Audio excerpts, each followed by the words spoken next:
தித்திக்கும் இங்க நம்ம கைக்குள்ள இல்லையே இல்ல இல்ல.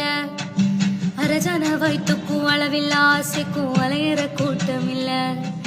கொட்டட்டும் கொட்டட்டும் மும்மாறி கொட்டட்டும் காரணம் யாருக்குள்ள. நல்லவ சாவதும் கெட்டவன் வாழ்வதும் நம்ம கையில இல்ல.